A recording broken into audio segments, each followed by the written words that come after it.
A few technical difficulties in southern Arizona, but I'm really excited. I'm the producer for the ANCAN's collaboration with the Marsh Theater, who we always thank for giving us this platform. And we have a wonderful show tonight. Tonight we have Brian RiGHtSiDE Smith, and Brian is a testicular cancer survivor. He was born in Brooklyn and lived on Long Island and moved to the LA area after that, and he now lives in Texas. He's about 10 years out from his stage 4 testicular cancer diagnosis, but he still has some paralysis on his left side. So I would love to welcome Brian RiGHtSiDE Smith to the stage. How are you doing tonight, Brian? Pretty good, John. How are you doing? Doing well. So why don't we start by you're telling us a little bit about how you got into music, got interest in music in your childhood. Sure. So my father is actually a composer by trade, and both of my parents listened to music, and they would play all sorts of music when I was growing up, and I just kind of gravitated towards it. I listened to a lot of the Beatles in elementary school, and actually got made fun of by other kids for it, and because they were all listening to rap and stuff, which is kind of why I gravitated towards that. But yeah, music had always just kind of interested me. I never really picked up an instrument or anything like that. I tried piano. It didn't stick, but I've always just absolutely loved music and loved listening to it. And I would go to concerts, like small hardcore punk rock shows when I was in high school, and that kind of carried over into college a little bit. And you probably remember this photo? Tell us about this photo. That's my dad right there, Greg, and my brother Derek, and we're obviously just fiddling around on the keyboard there. I don't remember what the photo was for, but it was in an article for something. Yeah, it was a newspaper article that I can't remember if Alexa found it or who did. And I see Rick is listed on the Zoom, but I don't know if his internet's working yet. So I'll wait until he tells us if. I am here, but John, you're doing so good. I'm turning it over to our. I'm turning it over to our star host. Make yourself visible. Okay. Well, Brianna, you got to allow me to make myself visible, and then I'll be in. Can we do it yet? No, here we go. Sorry. Hello, everybody. I'm so sorry, but we've got bad storms here, and John came in. And hello, Brian. Brian, hey, I came in when you were talking about how you grew up with the Beatles. Well, yeah. I really grew up with the Beatles, man. I remember when their first album came out, and some of my cousins said, "Oh, you've got to listen to this. This is the best thing you ever heard." And he had it on a reel-to-reel. He had it on an old reel-to-reel, and he's playing me this first album off the reel-to-reel. Brian, what was your favorite Beatles song? Man, the first one that came to mind. It's funny because I've listened to it recently, and it kind of hasn't had the same effect. But I really like Day Tripper growing up. Oh yeah. Yeah, I remember playing that song and just loving it, but it doesn't hit the same. The funny thing from that same time was Cassius Clay, who later became known as Muhammad Ali. And he'd get into the ring and he'd be doing his bit with his poems. He was rapping, man. He was rapping back in like 60, but we didn't call it rapping then. Right? Yeah, no, totally. I've thought about that a couple of times. So I'm a little bit at sea with the timing today, so we may be a little bit off. But I heard you talking to John, because I can. Your dad was a composer. What sort of music did your dad compose? My dad worked on.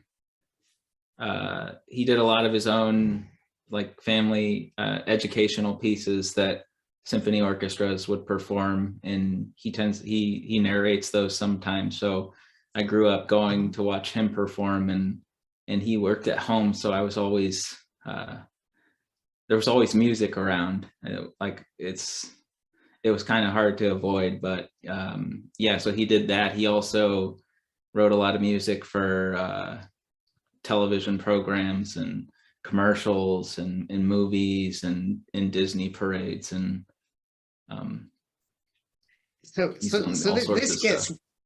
This gets weirder and weirder, and I don't want to give the twist in the tail away. And I hope I remember to tell you the story at the end, because I'm not going to give the twist in the tail away. But I knew I went to school with a guy whose dad did much the same thing. And that guy who I went to school with ties right into this whole story. This is very weird.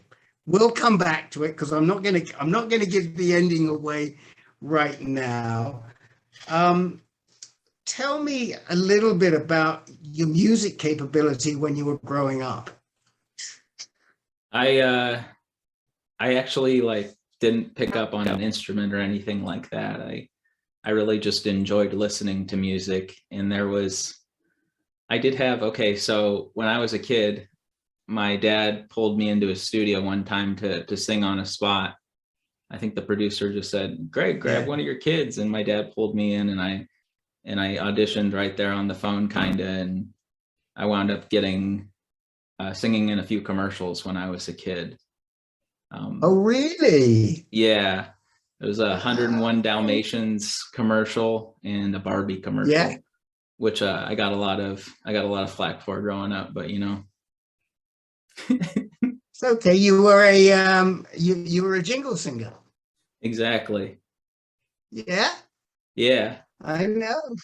I dated a jingle singer in my youth. She used to get up in the morning and vocalize. Did you used to get up in the morning and vocalize? I never did that. I was Just jumped in. just jump right in. So did you know you had a lot of musical ability, or not? Not really. The singing bit was a hint of it, but again, I didn't get into the technical vocalizing type stuff or technical singing stuff. I really didn't kind of come into loving and making music until I was 18. Me and my friend just played around a little bit on a laptop and just created a few songs, but it really took off after my cancer experience. Oh, that's when I really got into and you were out, and you were what, 21, 22 when you were? Yeah, so I was, Yes. yeah, I was 22 when I was diagnosed with cancer.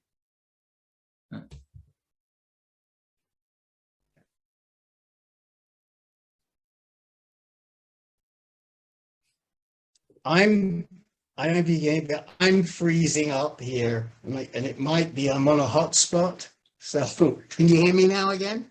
Yeah, I can hear you. Mm-hmm. Oh, okay. Sorry. You were 21 or 22?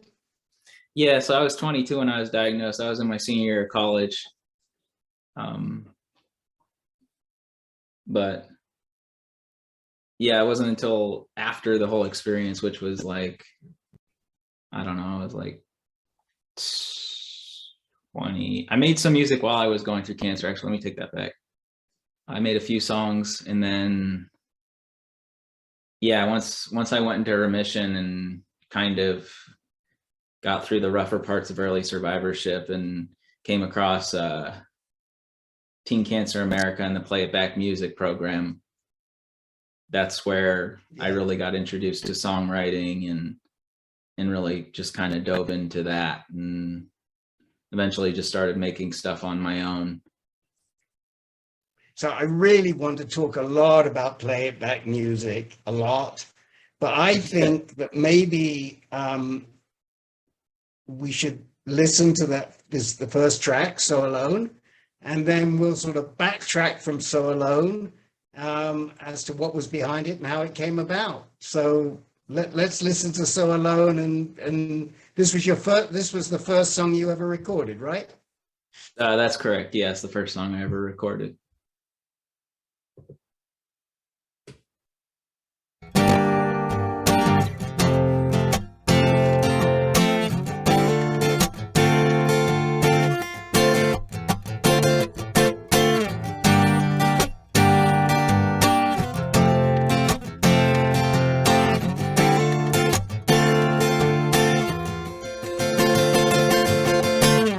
Still hear the screams, no amount of anything got me through the pain, you see. Morphine was time released, Oxycontin for the knees, Xanax for anxiety. Kicked it all with CBD, got hooked to the THC. Monthly rolls of ecstasy, eating mushrooms, LSD. Blowing coke until I bleed, overdosing on Molly. Hospital psychiatry, what is going on with me? Lost my heart, mind, and my soul. Lord knows I was so alone. I'm so alone, I'm going crazy. I lost my soul, the devil played me. I'm so alone, I don't feel anything. My heart is cold, Lord save me. I'm so alone, I'm going crazy. I lost my soul, the devil played me. I'm so alone, I don't feel anything. My heart is cold, Lord save me.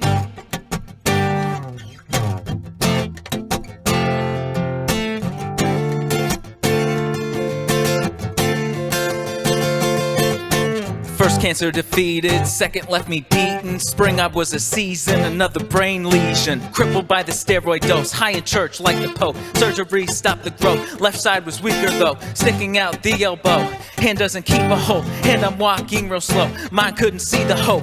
No healthy means to cope, couldn't find a reason, so started leaning on the dope. Lord knows I was so alone. I'm so alone, I'm going crazy. I lost my soul, the devil played me. I'm so alone, I don't feel anything. My heart is cold, Lord save me. I'm so alone, I'm going crazy. I lost my soul, the devil played me. I'm so alone, I don't feel anything. My heart is cold, Lord save me.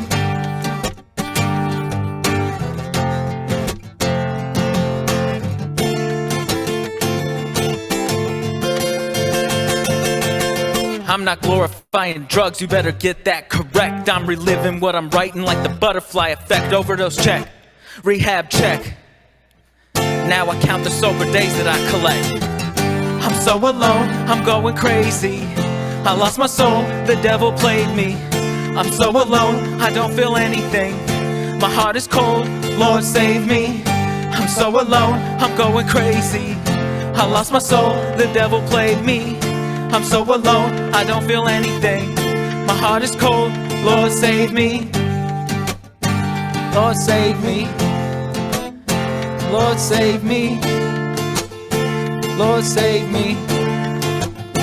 Lord save me.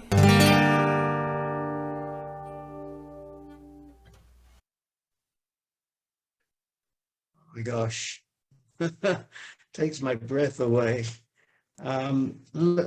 Let's back up to how you got to that song, Brian.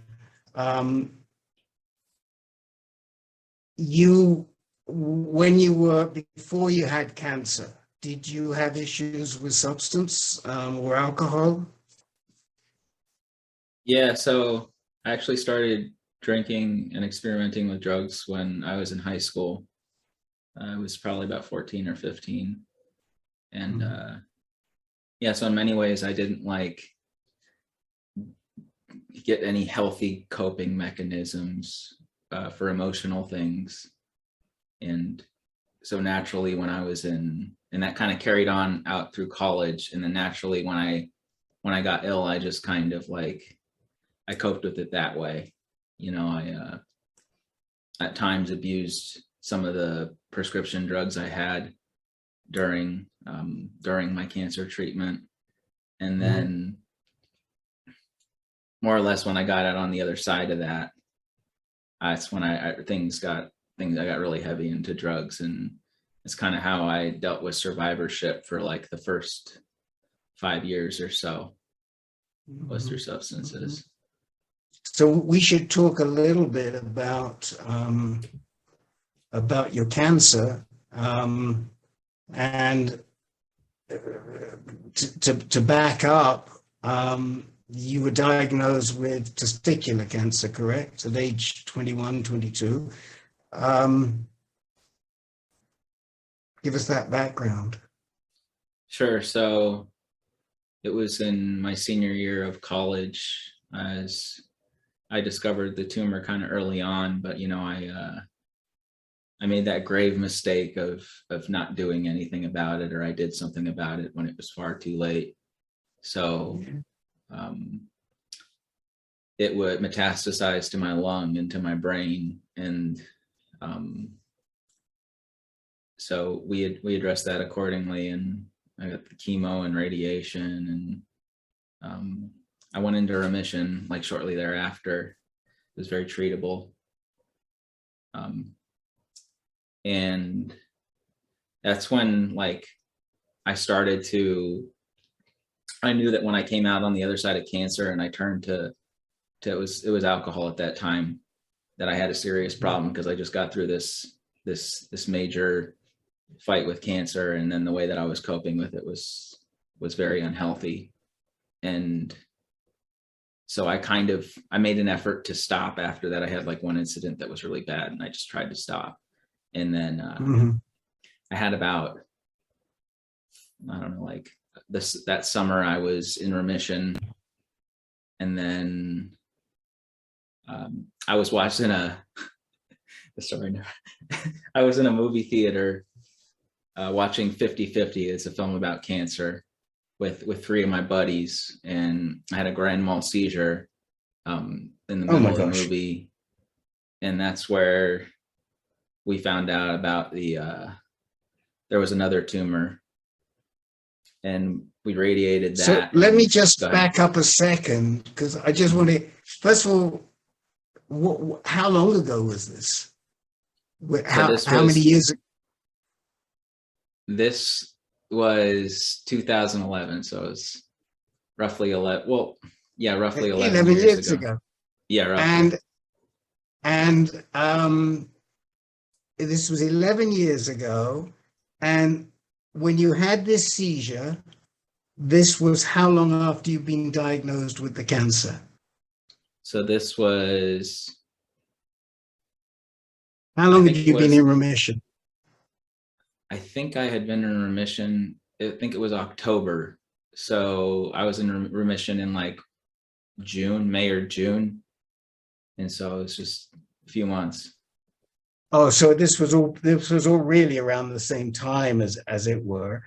And we should tell folks that nobody knows where you live. I know where you live, but we should tell folks, we should tell people where this all happened and where you grew up. Well, you didn't really grow up because you're born in Brooklyn, right? Yeah, so I was born in Brooklyn. I was there for the first 2 years of my life, so I don't really remember. But then we moved to Long Island, and we were there for another 2 years. And then my dad got some work out here, and so we moved out to Los Angeles when I was about 4, and in a city called Santa Clarita. It's like a suburb, and I guess it's like technically North Los Angeles County. And I spent the bulk of my life. So you're not really a valley boy. You're just a little bit beyond being a valley boy, right? Right. The valley people, or people in LA, call it the other valley. There's a few other valleys, but we're one of them. Right. I know exactly where you are. How much time did you spend at Six Flags growing up? We went quite a few times. You did, huh? Yeah, it's a good time. So let's come back now. So now our listeners, our viewers, have a sort of a time frame. So this was around 2011. You had this grand mal seizure. For those people who don't know what a grand mal seizure is, can you explain? Sure. So you're not conscious. Yeah, so it was a scary experience. I was sitting there just watching the movie, and all of a sudden I could feel like my body locking up, and that was kind of it. And then I woke up in the back of an ambulance. I didn't really know what had happened. Wow. Wow. Yeah. Wow. And where were you treated? Were you at UCLA all the way along, or were you somewhere else, or where was your treatment? So initially I had the surgery done through a urologist out in Santa Clarita. And then when I had to get chemotherapies for my lung, I was in extension of UCLA in Santa Clarita. So I was actually at home. And Yep. we also went to Providence St. Joseph's in Burbank for the because I had a brain tumor as well. So they radiated that there. So I went to treatment for that there. Yeah. Right. Okay. So these metastases arose pretty quickly, and you then had to get into treatment for the metastases. And what was that treatment? So I went to the same place at Providence St. Joseph's. It's actually, ironically, I think it was the Disney Cancer Center. It was, I didn't really thought about that. But so I went there. It's stereotactic radiation, and I started to get some rounds of treatment. That was what I had for my first tumor, and then I had the same thing for my second tumor. They wound up killing the tumor. However, I was continuing to have seizures after the radiation, and it turned out that was from the dead tissue left over from radiating the tumor. And we reached a point where it was continue to radiate that or get surgery on my brain. And that was, we're at first at Providence St. Joseph's. We're thinking about doing the surgery there. And then we wound up going to, I say we because my parents and my family were with me through all this. My folks were in the room, and my mom, she was there with me the whole time. I was still going to college throughout treatment. My mom was driving me to college after I would get my treatment. So we were road dogs, we were she was right there by my side through the whole thing. And, my dad was there too. I had the support of my family, which is invaluable, but. So you were doing your senior year whilst you were in chemo? Yeah. I didn't want to stop going to school. So I was fortunate enough to have my folks around to make that happen. And it was actually a really good distraction, if I'm being honest. It kind of kept me busy during the whole thing and gave me hope in a weird way. Now, was music, had music started to be a factor in terms of how you were healing yet, or not? Was this later when the music came into play? I think in a significant way later on, but I was always listening to music throughout treatment. It was helpful in that way. And when I went into remission, I had actually made a few songs and kind of started to get a hint that like music might be like something I enjoy doing and would continue to do. I kind of had How many songs have you written? How many songs have you written to date? I don't know. I mean, like to completion, man, I don't know, like 20 maybe, something around there. And how many not yet to completion? Oh, I don't know. Like I got into this when pandemic hit. I actually I got laid off for a little while, and I was just doing some volunteer work and just kind of sat around and just made music. So it's all I did for like a year or two. So I have quite the little library built up of just beats and just like songs that I wrote. Right. Yeah. Right. And have any of your songs been recorded by anybody else? Yeah, so the person accompanying me in these performances his name is Kenley.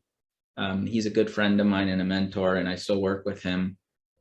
He's one of the co-founders of the Playback Music Program, which is a program under Teen Cancer America, which I kind of fell into naturally just with my experiences and stuff. We'll unpack that after the next song. So, okay, all right. But we'll find. Okay, so we'll wait a minute to find out who else has recorded you. But let's listen to another one of your songs, and then we can talk about all this next part. Okay. Sounds good. Sounds good. Okay, let's listen. We're going to listen to. Do you want to tell us anything about this song before we hear it? Sure. I mean, this is Sunrise. This is the second song I wrote. So that last song I wrote was kind of, I guess, got out a lot of the dark stuff. And this song is a little more lighthearted. And I don't think I knew it at the time, but it's a love song. So I'm kind of speaking to this ideal woman that I would hope to have and hadn't at the moment. But that's really what I'm speaking to in this song. Okay. Let's hear it.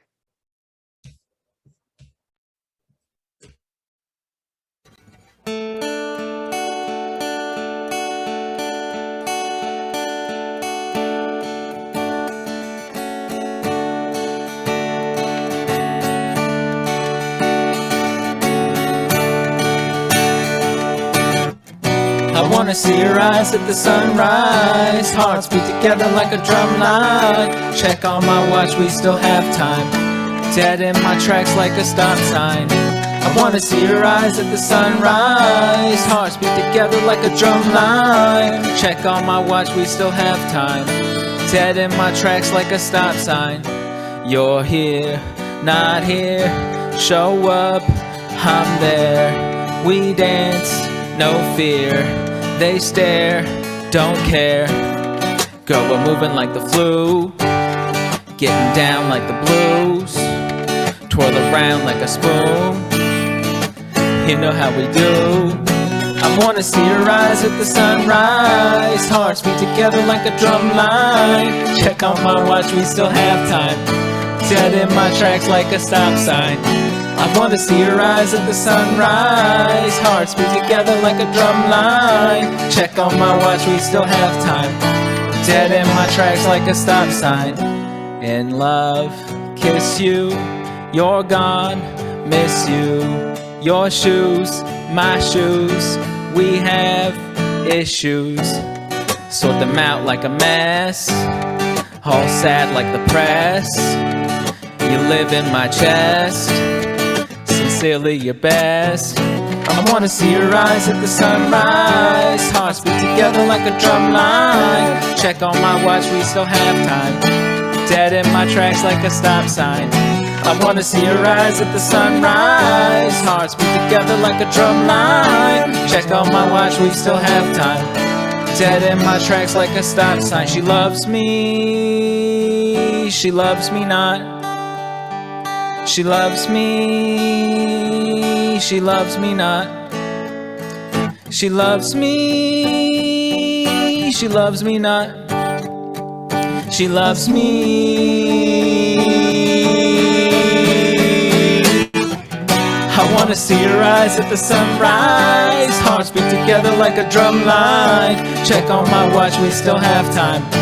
Dead in my tracks like a stop sign. I wanna see your eyes at the sunrise, hearts beat together like a drum line. Check on my watch, we still have time. Dead in my tracks like a stop sign.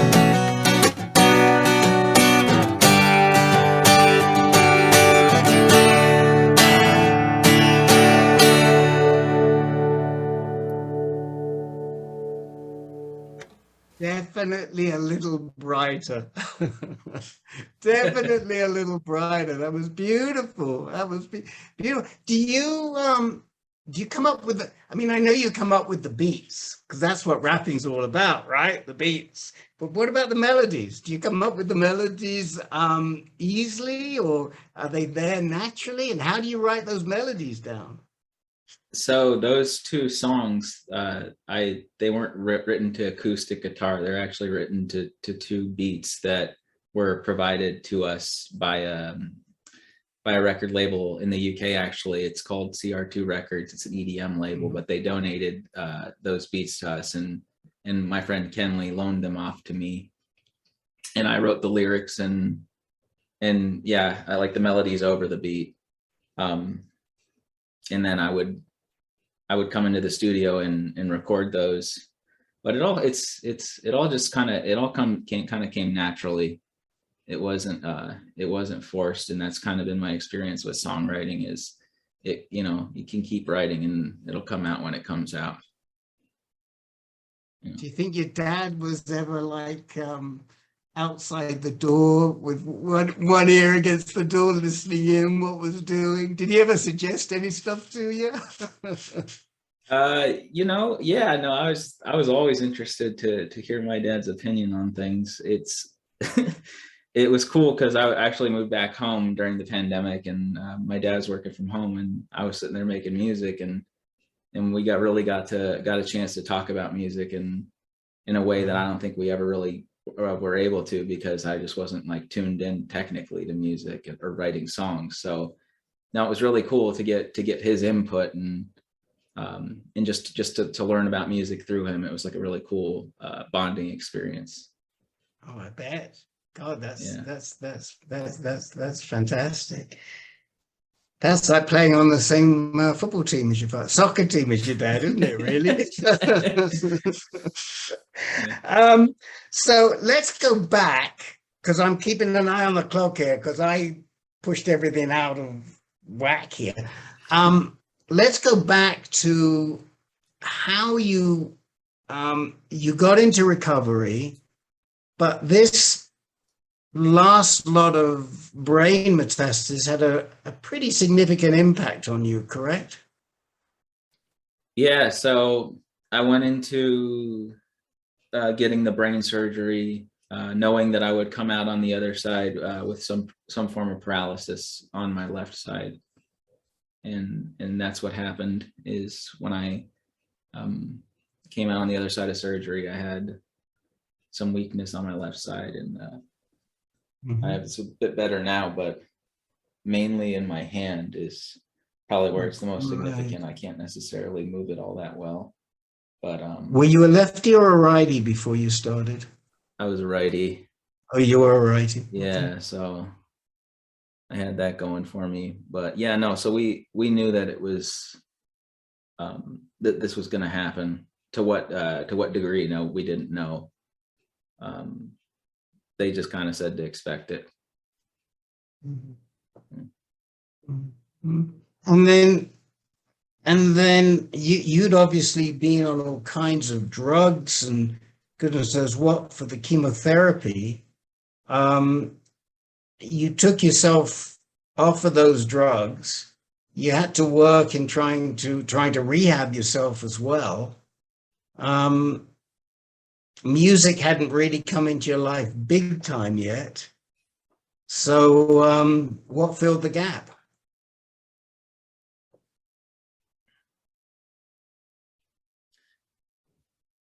So the when I kind of got my act together, like stopped using drugs and all that, I reconnected with a charity called Teen Cancer America. I had actually had some experiences with them throughout my cancer journey. Like in 2011, I went to the backyard concert with my dad and my college counselor, who also was fighting cancer at the time and was a godsend in many ways. But the three of us went to the first backyard concert, and then I think there was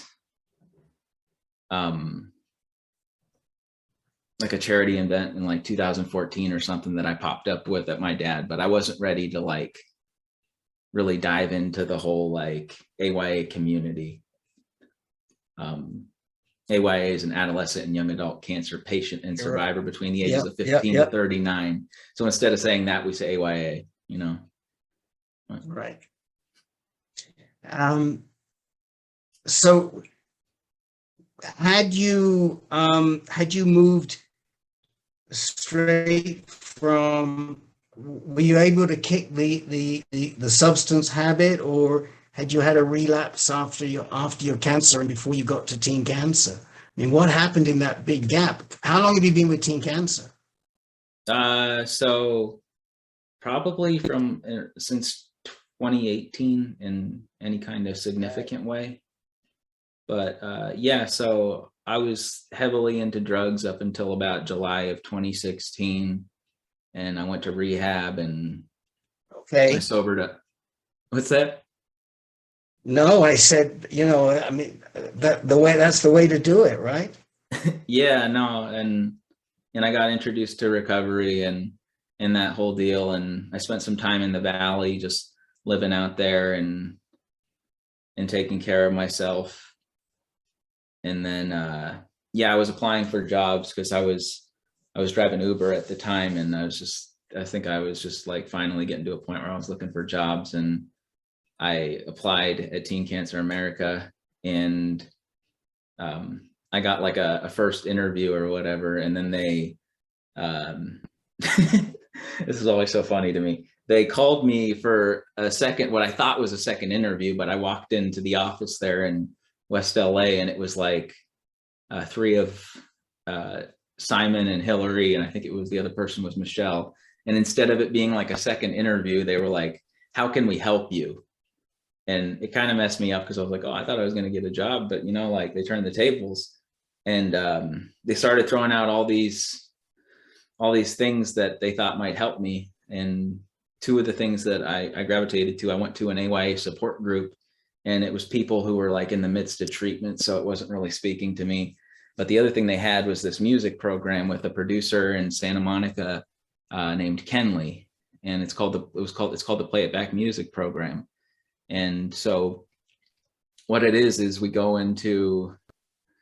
went into Kenley's studio, and that's where we connected, and we started to create these songs.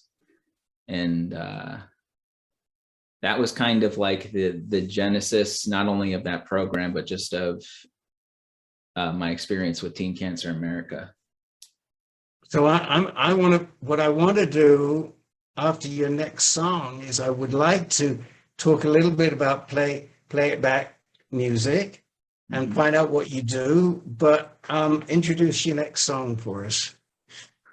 Yeah, so this next song is called Chess, and it was like the first song I really truly created on my own. It was one of the songs that I wrote over pandemic, and I produced the beat myself. And the song is about just me kind of being open to being in a relationship or falling in love again. Like that was what it was about initially. But music kind of transcends time, and it has like a different meaning to me now. And there's, I don't know, we could talk about that after the fact, but yeah, that's basically okay, we will. We will. Let's hear it.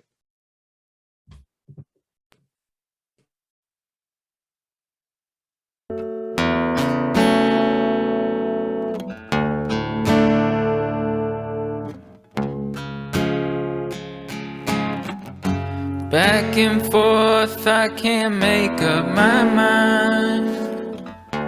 On my knees, beg the Lord one more time. Can you please help me get through the night?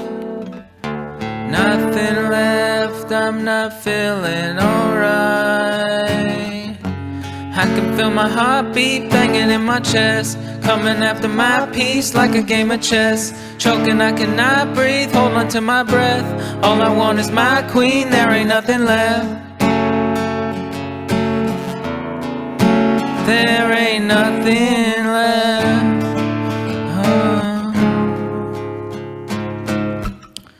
Force in my hand like Vader, attraction can't escape her. It's in my human nature, I take my shot, won't chase her. Okay, here I go again, jumping off the deep end, I can't swim. Don't wanna be alone again, home solo, I'm my only friend. Home solo, I'm my only friend.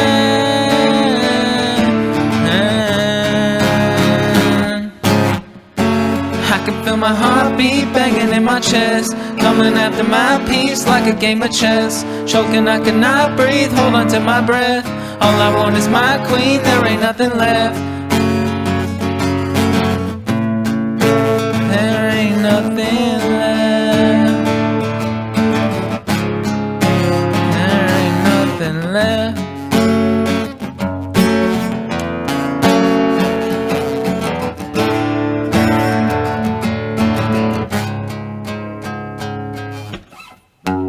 I can feel my heartbeat banging in my chest, coming after my piece like a game of chess. Choking, I cannot breathe, hold on to my breath. All I want is my queen, there ain't nothing left. There ain't nothing left. There ain't nothing left.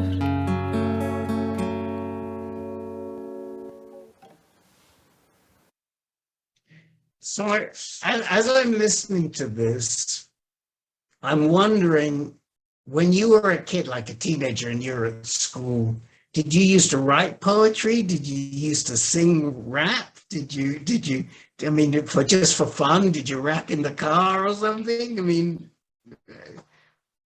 where did the poetry part come from? That's a really good question. I'm not too sure. I know that I would like say lyrics out loud or sing in the car, like whenever I was in the car on my way to school with my mom, I remember specifically. But no, like I had a time in high school, I think it was my freshman year of high school, I wrote a song about Cesar Chavez. It was like a rap, and I actually produced that with my dad.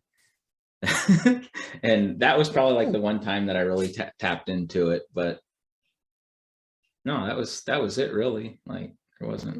Cool. So we're going to go back now to Teen Cancer, and they introduce you to Kenley. Kenley's got this show called Play It Back Music. Teen Cancer thinks, "Ooh, this is great therapy for Brian," and Brian thinks, "I need a job." Okay. Yeah. Take us to the next step. So I wrote Sunrise So Alone, and I had some pretty cool experiences with TCA. I performed at a conference out in Texas that they flew me out to, which was really cool. And yeah, I think there was just a few of us at the time, and then the program slowly started to grow, and there was maybe 5 of us that were like the first, called the Play It Back OGs is what we're called. And we had this big performance thing, and it was unreal. It was a lot of fun, and I've kind of participated in it ever since. So like I went to Kenley one time to a hospital to go record a song with Josue, a friend of mine now. He's in the program, and just little things like that. I got in the studio and I would collaborate with the other Play It Back artists, and just really saw what I knew what it did for me, and I saw what it was doing for others, and I knew there was something going on there. And myself and Kenley always talk about it. It's bigger than us, and it's just so cool. And yeah, over the last, it's almost been like 3 or 4 years now, we've continued to grow the program and just have all sorts of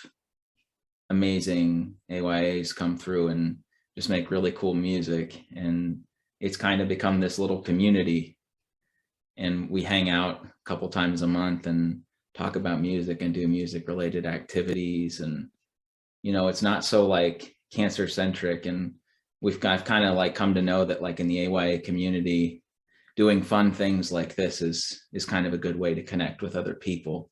Oh sure, yeah. So yeah, let explain to the audience what Play It Back Music is.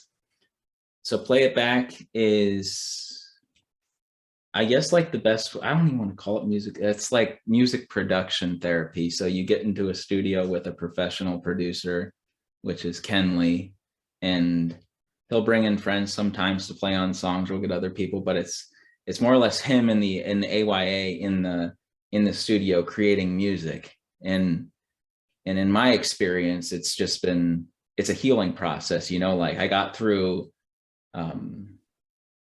like the medical part of cancer and all that, and healed in that way. But the thing is I never healed like spiritually and emotionally and mentally. And that's kind of like Play It Back started to do that for me. And so it heals. I think it kind of like, it helps AYAs deal with that part of things, apart from all the other insanely difficult stuff you have to go through during cancer and after cancer, if you make it there. So this is really what we're all about with this program that we partner with the March. It's how the arts are used to help you heal, and that's exactly what you just told me, that this is, you're using the arts to help you heal, and you're using this art of producing and making music for others to help them heal. Is that right? No, 100%. That's the hope. And are you producing? You talked about Kenley. What about Brian Smith as the producer? Yeah, so I've produced a few Play It Back artists myself, which has just been such a cool experience. I hope to do it more as time goes on. So I started to produce a bit myself. It's so crazy. The program itself, like it's done so much more for me than just heal me. Like I met my fiance and the love of my life in the program. She's also an AYA. So again, like the community to me is just been the coolest part. And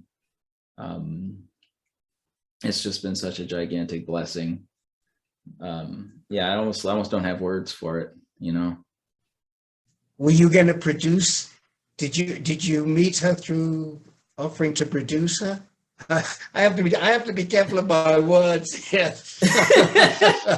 No. So it's funny because she popped up, like we had the core people of Play It Back were like very quiet, and just like we had like an open house one night with this organization called Cancer Beats, and her and one of her friends came in, and they were just really like outgoing, and it just wasn't what our group was used to, and I was like, I really didn't like her at first, and later found out that she didn't really like me, and so I was annoyed with her at first, and like because I also was volunteering for the program, I actually like had to talk to the other artists to schedule sessions with Kenley, and so I got to know her, and that's like how I really truly found out how awesome she was and fell in love with her.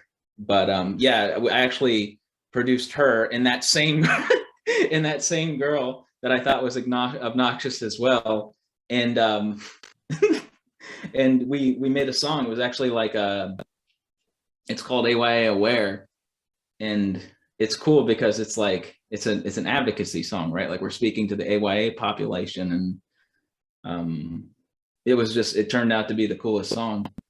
So, and her and I have actually oh yeah. Sorry, I was just reading the chat and something in there. But yeah, no, and we actually like her and I create, like when we first started to get to know each other, we would hang out and create songs, and it was just so cool. Yeah, it's just so awesome. So I wish we would have known, because we might have had that as one of the videos, but we've got one. We've got one more song to listen to. I'm being prompted, of course, because we take it for granted, but the audience may not know what AYA is. AYA, a younger, usually cancer survivors, but not necessarily cancer survivors. It stands for adolescents and young adults. right? And I never know what age group to say, so I'll defer to my AYA guest to state the age group. It's, from what I understand, it's 15 to 39, or 15 to 45 is what I'm reading here. But so that's typically the age range. Yeah. So since you are producing others, we know you produce yourself live, and so for the very last piece, we'd like to hear something live. Do you think that could be arranged? Yeah, no, I could do a little something. Let's hear it. It's Okay. down to you. We're in the spotlight. Right.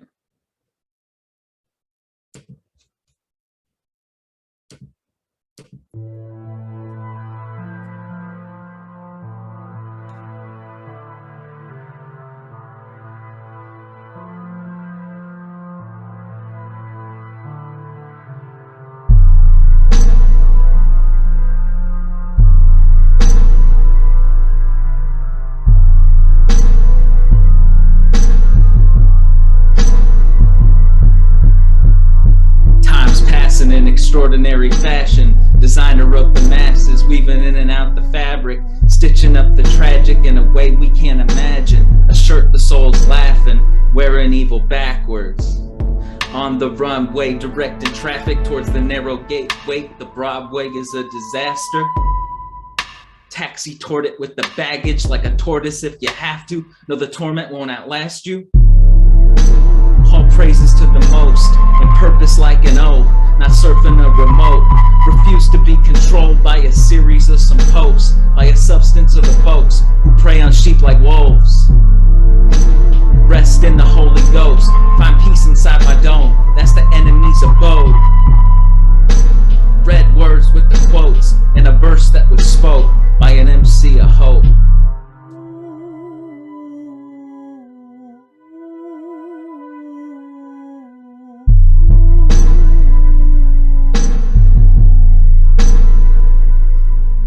Peace to static for the 808s. I punch the beat like a heavyweight, levitate in space like a fadeaway. Won't see me coming like I stole a base. I study tapes, I know the plays, I crack the codes, I open safes. Slow down, beam, hit the brakes. No judge or Jake could close the case. The real estate will put you in your place. Bars overhead like I'm squatting plates, or the cost that your business takes. Make no mistake, drip like I'm fresh up out the lake. My money straight like a razor blade, and hands in dough like I'm baking cake. The lines are rare, it's like I'm making steak. The way I rap, it's like I never ate. The face you make when you get a taste. Shark hood up on a bathing ape. No debate, the flavor I create is great.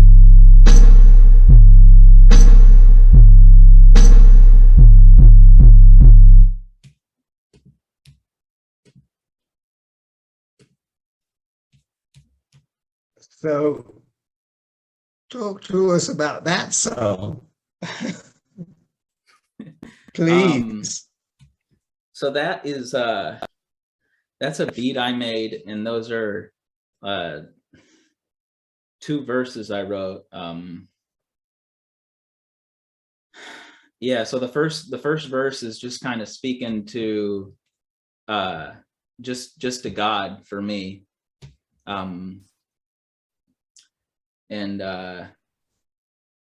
Yeah, so that's more or less what that's speaking to, and in a general way, but also specifically in a lot of ways to my belief system. Brian, do you think that that going through and recovering from substance abuse, going and recovering cancer, has given you a much different insight into your belief system and into whatever might be divine? No, 100%. I didn't. like in my adolescence, and I was vehemently atheist. And then when I got into college, I would more or less call myself an agnostic. Mhm. And then when I was on a I don't know what the heck you call it. I was in the emergency room with my mom, and I went into anaphylactic shock. And Mhm. the nurse ran to go and get the doctor to find out what to do, because she didn't know what to do, which was kind of scary. And I wasn't sure if I was dying or not, but I got really scared. And I think for the first time in my life, or not the first time in my life, the first time in a long time, I said a prayer, right? And it was just like, God, please don't let me go not like this.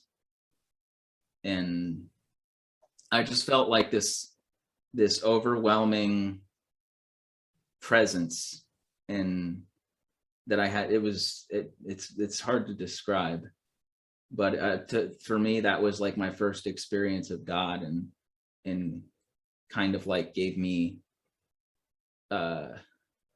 like the spiritual, tangible experience that I guess I needed to find God. Wow. One of the things that just impresses is the wrong word, just hits me between the eyes, is that it's easy for you to say this and to talk about it, and it just comes out, and so it's just, the sincerity is amazing. I got to go back to the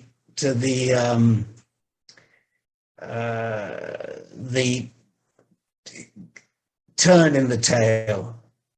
And I mean, I think you know what it is, but for me, it's just amazing, because I live and always seem to have lived in a series of synchronicities. And meeting you is just another one of these synchronicities.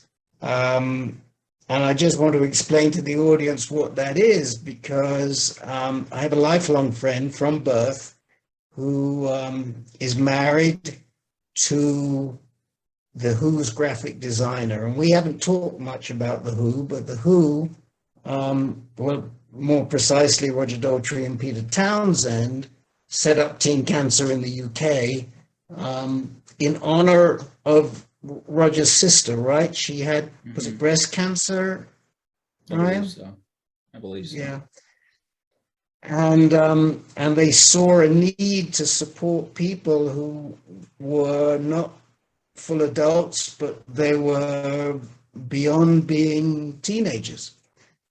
And at the time that I was thinking of starting ANCAN and moving it into a more formal basis, I was back in England, and I was with Richard and Shelley, and they said to me, or Richard said, "Oh, my friend Simon Davies is going over to Los Angeles to start Teen Cancer in America." And this must have been around 2014. Is that about right? When did Teen Cancer, or maybe earlier than that, when did Teen Cancer first come to the United States? I think it started they were established in 2012. 2012. Sure, yeah. Right. I had an experience in 2011 though, so I think they were starting to kind of like pop up then. Right. And so I think they'd done some stuff, but Simon was coming over here full time, and we had this idea that maybe we could create a virtual room for kids that were in isolation. That was where I wanted to go initially with this, that we could create a virtual group for kids that had to be isolated because they were going through a new immune system. And so I was very much aware of Teen Cancer America, what the Who had done with all of this. And I think the Who actually has a little bit of a role in PIBM as well. I mean, it was that they really liked the idea as a program to create this music to help AYA folks rehab themselves through music. And then the link, of course, was the glue that keeps us ticking over at ANCAN, Alexa, who moderates and who does that way. She does everything from the admin and the moderation and the writing and the this. I don't know. We couldn't function without her. Well, the problem now is neither Brian can't function without her because Alexa was one of the two ladies that he finished up producing, who we did a 180 on. And of course, through Alexa, we met Brian. Brian mentioned teen cancer. And the bottom line is that we're really hoping that ANCAN and teen cancer are now going to work together, and we're going to expand our mental health programming with teen cancer to do more. And so that's the twist in the tale. And I'm thrilled to have talked to you for the last hour and enjoyed your rapping. And we could go on. I have enough questions for another hour, but we can't do that. I think we have to close out. Anything you'd like to say before we close out? No, I just want to thank ANCAN and the Marsh for the opportunity. And I want to thank my family and friends for tuning in here. Some of them took some time out of their day to be here, and I'm just really, really grateful for that. And no, I got love for anyone, man. Anyone who sees this and wants to get into like interested in the Play It Back program, or just wants another AYA to talk to, you can hit me on any of my socials. You know it can get lonely out there, but you know, there's people who've gone through similar things, and you know, we're here for you. We are here for you. You can reach Brian. I think it's probably in the chat window, but you can certainly reach Brian through ANCAN. And we also want to put a huge vote of gratitude out to Alexa for making this happen. And as well as Mr. and Mrs. Smith and anybody else who's watching. And I just want to say, next month we have William Wonders III, a filmmaker. I think we're going to be talking a little bit about health disparities and also aging issues. So come back next month, fourth Wednesday of next month, and don't forget the tip jar. And I think that's it. That's all there is. And thank you for keeping my internet in place for the last hour.